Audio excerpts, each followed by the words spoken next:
Hey friends, it's Missy again. Thanks so much for stopping in today. I have a new layout to share for the Paige Evans design team, and I'm going to be using Paige's Splendid collection for this. And I've been waiting a long time to use this paper, and today is the day. I love this floral wreath. It's so pretty. It's paper number 7 in the Splendid collection, and it's also in the 12 by 12 paper pad. So I've got 2 copies here. I'm not sure if I'm going to double up and use 2 of these wreaths. I'm not sure what I'm going to do yet. Also going to use one of Paige's cut files. This is called Leaf Wreath, which she has a lot of different wreaths in her cut files selections. And I wanted to use this one mainly because it's really dainty and small, and it's going to make great accents with this wreath. And I'm going to show you something different that you can do with this as I go. But I went ahead and cut it on my silhouette, and I'm going to take some time to fussy cut this wreath out. And I don't do all this on camera because it's very detailed, very intricate, and it took some time, but it was well worth it in the end. So I'm going to cut this out little by little. I had to take a break because my hand was cramping. I cut it out from the 12 by 12 paper pad, and I'm not sure what I'm going to do with the background. I like the green on the back of this paper, and I thought about using it as a background and then using the cutout wreath on top of it, but it was too much. It was a lot of flowers, so I'm going to kind of just make my own background here. So I went with some thick, smooth white cardstock, and I'm going to scrapbook this picture of me from the beach back in July, and I knew when I took this picture that it was going to match this collection perfectly. Yeah, I'm guilty of that, taking pictures specifically to scrapbook them with a certain collection. I know you've probably done that too, right? Maybe at least once. But I knew that the blue in the picture would match the blue flowers in this collection, so that's why I'm using this picture. I'm not sure what I'm going to do with the wreath. I'm thinking about running it off the page instead of just doing the traditional big circle. I like to do things differently and use things in a different way. And there's a lot of different ways that you can use wreaths. You know, you don't have to just use them as is. You know, I'm a big fan of cutting things up and making them your own. And so that's what I'm going to do here. I'm going to cut this in half, basically. I found a good point to where I could cut it and it wouldn't ruin any of the flowers or leaves. And I'm going to kind of do a half and half here. And I had to be very careful because, yeah, see, I just broke that one in half by accident. But some of the places in the wreath are pretty small and intricate, so I had to be careful. But I like this design. It's something different, but you still get the wreath shape and you still get all those gorgeous flowers and colors. But it's just not a traditional way to use the wreath. And then I'm going to use the leaf wreath cut file for detailed leaves in certain places. But I'm not ready to put those down yet because I want to do all of the mixed media and stuff first and then figure out for sure where the wreath is going to go. So to prep my cardstock, I'm going to do what I always do, almost always do, and that is coat it with clear gesso. This is the Art Basics Finnabair gesso, which I love because it goes on very smoothly, dries pretty fast, and it's very it's not gritty. You know, some of the gessos can be gritty and sandy, but this one is not. It's very smooth. Let that dry. I do get some questions about the gesso. Always let the gesso dry before you start putting any ink or paint or anything on top of it, because you want it to dry so it can seal the paper, because that's the whole point of the gesso. Is it's a primer, and so it's going to prep your paper for all the stuff that you're going to add onto it and allow you to kind of mix and add water and let it run and blend and do all those fun techniques. And to start with, I'm going to use Distress Oxide, and this color is Broken China. And I'm just going to smudge the actual ink pad right onto the paper. And that looks like a hot mess, but watch what happens when you add water. If you've never used the Distress Oxides, this is what the magic is about these, is when you add water to them, they just transform into this beautiful watercolor effect. And I love to use the gesso because on some, like if you were to just do this technique on plain old cardstock, what you see there with the streaks from the ink pad, that's exactly how it's going to look. The water is not going to do this effect on it if it just soaks right through the paper. So the gesso allows the color to kind of sit on top of the paper for a little while before it dries and soaks into the paper. So the water basically activates it and it turns into this beautiful watercolor. And the Distress Oxides have like a chalky finish, in my opinion. I think they're beautiful. And this color was perfect for this collection. And so I just tried to make the design to kind of go where the wreaths are going to go. And you're going to be able to see this really pretty messy blue effect kind of coming out from underneath the flowers. This is just a roll of paper towels that I like to keep here by my desk. I like to roll it over anything wet to kind of dab it up when I want to soften up the color or kind of encourage it to dry quicker. And you can already see how this is looking. This is a very easy technique. I mean, and I say this a lot too, but the beauty of mixed media is it's supposed to look messy. You know, it's supposed to look imperfect, and you really can't mess it up. It's supposed to look like this. So that's why I love it, because I'm not a super straight, super clean scrapper. I like to get messy, and I like to make it look imperfect. And so this is a fun way to do that, because that's the whole intention. I just sprayed down a little bit of Jenny B Blue Shimmers Vibes. It's another color that matches this collection perfectly. And I'm just going to mix some of that in, use the nozzle to add some splatters. And of course, you know, some of the splatters are going to run because everything's kind of still wet. But again, because of the gesso, I can go back here with my brush and kind of fix some of those messy splatters if I don't like the way they look. Just add a little bit of water and kind of blend them in. Or I could dab them up and kind of erase it, so to speak. So I took a break. I let this dry. This is kind of the look I'm going for. And now I can kind of see where I need to add more blue. Kind of right there in the middle where the two wreaths meet. I'm going to add in a little bit more of that broken china and just do the same technique. Add the water. I never get sick of doing this because it's always just this magical effect of, I don't know what it is, but just the colors running and blending and moving all across the page and this flowing effect. It's just always mesmerizing to me to watch. And it always looks so cool when it's dry. You know, it always looks different when it's dry. And it always looks like a hot mess while you're making it. But it makes sense when you bring everything back together and see how it looks with your papers or your embellishments or your photos. I like to bring everything back from time to time and put it in its place, see how it looks, see if I'm satisfied with it, see if I have covered too much up. Do I need to go back and add some more? And usually the answer is yes, because I'm addicted to adding more. Let's be real here, you know. It's just the way it is. So I'm going to keep working on that. Oh, I'm not done with it. Oh, this is another thing you can do with the Distress Oxides. I forgot I did this. If you don't want to use, or if you don't have any ink splatters or like shimmers or anything like that, you can add water to your Distress Oxides and use those with your brush like I'm doing here to add your splatters.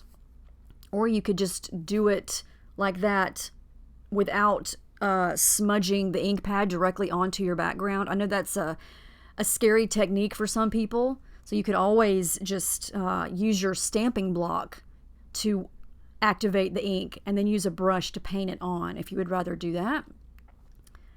But I'm liking how this is looking. I love that blue in the background, and I chose the blue for the background because there's not a ton of blue in the wreaths. I think I see one big blue flower, and the rest are pinks and oranges and greens with a little bit of red. So I thought with the blue in the photo, the one blue flower, and the blue in the background, that would help bring in lots of this beautiful blue color. You know, and really you could do any color because this wreath has a ton of colors, and it would be pretty with yellow if you wanted to go with it. You know, if you had a different photo, a black and white photo would work well here. Sometimes the photo just complements the papers so well. And this is a case of, I was really happy that this photo matched because it was just perfect. Now I am going to pop the wreath up. I'm going to use some adhesive foam here. And I've got some remnants of different pieces that I've cut from. I'm going to glue that down because I know the wreath is not moving. That's exactly where I want it to go. And it's perfect for where the background color is. And my glue that I'm using, I always get this question. It's the Scotch tacky glue. And I buy that separately, and then I put it in this little fine liner bottle. And I know that the fine liner bottles are available on Amazon. And a couple years ago, they were at Hobby Lobby, but I have not been to Hobby Lobby in a while, so I don't know if they still carry them, but I know that you can get them on Amazon.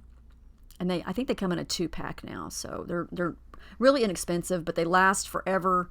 As you can see, mine, it's quite dirty, quite used, but I love it. This is some white tissue paper. I'm going to go ahead and back that behind the photo there just to give it a little bit of a border, a starting of a border. I might add some more stuff later. Looking for embellishments, I'm going to go through the cardstock stickers, all of the floral die cuts. I know that I want to do something to the right of the photo. I'm just not sure what, because there's a ton of flowers already going on, and I don't want to overdo it. But something needs to go over there on the right because it's just kind of wide open and white. I'm just not sure what or how many or what color. So yeah, it took some time to just kind of play around with everything, test it out. I looked through the chipboard stickers here. Thought about using this one, not sure where. And I don't want to crowd the photo too much. I talk about that a lot. Just depends on the photo. Now here's something that I was talking about earlier with cut files. You know, you don't always have to use your cut file as it is. This is a good example of that. I'm going to cut it up. I'm not going to, you would never even know that this was a wreath because I just want to kind of wedge it in a couple of spots around the wreath on both sides just to kind of give the effect of extra little subtle leaves. And I'm going to leave these white because, you know, the background has a lot of white and I don't want to add more color to this wreath because it is extremely colorful. And a little bit of color sometimes can go a long way. In this case, we've got a ton going on. And so I don't want to add to the busyness of this wreath. And so I feel like the white sprigs here just kind of add a little bit of texture and dimension and detail without adding to the chaos. It doesn't take away from the wreath. It doesn't take away from the photo.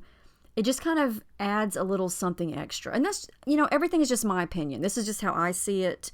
And this is how I'm thinking through this process as I'm making this layout. But I had thought about, you know, just putting the whole cut file underneath the wreath, but it didn't really stick out in certain places. So I just cut it. Again, I'm a big fan of manipulating things or cutting them up or peeling them apart. Just dismantle a cut, or not a cut file, but yeah, I guess a cut file or an embellishment. If you have like a bundle of flowers that's a sticker and you don't want to use the whole bundle, just cut it up, you know, it's all good. So I'm going to use the inside of the wreath, which was just plain white, and I'm going to use that as a layer behind the photo. And I'm going to go ahead and just kind of trim that up. It's very crooked, it's not perfect. And I'm going to use the washi tape instead of going through all the pattern papers. This is another use for washi tape. You can just add it to the edges of some scrap paper here and then use that as a layer behind the photo. And so you would never know that that's washi tape. It just looks like a piece of yellow paper. And I'm not wasting, you know, any more paper. It's just the scrap paper that I cut from the inside of that wreath that was probably going to get thrown out anyway. And then for this pink side, I'm just going to stick it right to the background because I want this to kind of be an uneven, messy little, just a little bit of yellow on the top and the sides and then a little bit of pink. And what the layering does in a situation like this is it just helps the photo to stand out a little bit more. Because the photo is up against all the flowers, it was just kind of white and boring on the other side. So I feel like the white strip was going to kind of help with that. But then the yellow piece kind of helps separate the photo from the wreath because sometimes the photos can get lost if there's a lot of busy stuff going on. But this photo's not, it's not really in danger of getting lost, I don't think, because, you know, there's like a white towel behind me. And so the photo's kind of light and open. There's not a lot of busy stuff going on. So I feel like it stands out. But the layering just kind of assists with that. Now I'm going to add a little bit of thread, and I chose blue again because I'm going to put it over here on the right. And I feel like since we've got the yellow and the pink, that the blue was a good choice. And again, the thread is just going to be like a subtle thing here, and you're just going to see it kind of peeking through whatever I wind up adding on the right. And I'm considering these two pink flowers here, but the more I look at it, I feel like the big one is a little much. I'm going to go ahead and trim the white edges off of these two flowers because sometimes the white border is, I feel like when you take it off, it looks a little bit better. Oh wait, maybe I use the big one. I use the big one and not the small one. But I kind of wedge it underneath the photo there, so it's just kind of looks like it's growing out from behind the photo. And then I take these little small flowers that I find from this sheet in the 8-page sticker book and create a small little cluster over here around this big pink flower. And I try to get all the colors. I try to use a blue one, a yellow one. I think I use a purple one. And I love these flowers because they're transparent, but they show up their true color since I'm applying them right to the white cardstock. If I was applying those to something colored, though, it would change the color because you can see through those. So sometimes I put those on white cardstock and cut them out if I want them to stay the true color. Now, I thought about the title. I looked through the thickers here that are multicolored, and I just wanted a small, simple title because if you look at the design of this layout, it really is not equipped to handle a big title. So I'm just going to add the letters beach right at the bottom of the photo and then use this little metallic gold sticker that says sunshine. So beach sunshine it is. And I used a combination of yellow and orange. And then I'm going to smudge a little bit of white gesso over this sunshine sticker to kind of mute some of the shine. You can still see there that it's shiny. It's just not so brassy because sometimes the gold is really gold and I like to soften it up a little bit. But this is what I have so far. I like the dimension. I'm going to use these little epoxy dots. They're almost like enamel dots. And I'm going to put those in the centers of some of these flowers because, you know, the middle of the flowers needs some fun detail there, and those were perfect for that. And then I'm going back to the 8-page sticker book for a couple of small, tiny things. Just some little word sentiment stickers. I'm not sure where to put those. I think I use one from the epoxy sticker. Yeah, I use one from this sticker sheet. It says happiness. And sometimes I struggle to even find a place for the tiny embellishments because, you know, I've got all the big stuff done. And so now it's just a matter of finding small things. And then I did find this piece from one of the pattern papers. I think it was the cut apart sheet. And it was perfect. But I'm going to cut it out and it says, "What a lovely day." And I thought that that was perfect. And I like that it's white because it's going to stand out against the colors of the wreath. And I think it looks good right there.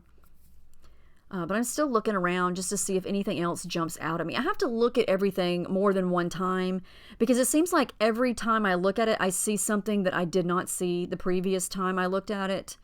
It's always like there's something brand new that I haven't seen before, even though I've looked at it a million times. So, you know, always look at everything more than once because chances are you're going to miss something the first time. Last thing I'm going to do is add my journaling with my gold pen there. And I think I add some gold splatters. I do add some gold splatters, but that's the final layout. I really like how this turned out. It was a pretty easy layout to make. It just had to take some time to cut out that wreath, but I feel like it was worth it in the end. You can see there what the adhesive foam does to the wreath. It gives it just a little bit of lift off the page to create some awesome depth, and it just kind of brings everything to life. But I took a lot of close-ups here. So much color. I love it so much.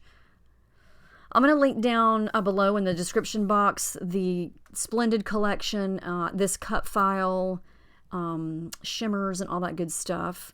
So let me know if you have any questions. I hope this inspired you in some way, maybe gave you some ideas to try on your next project.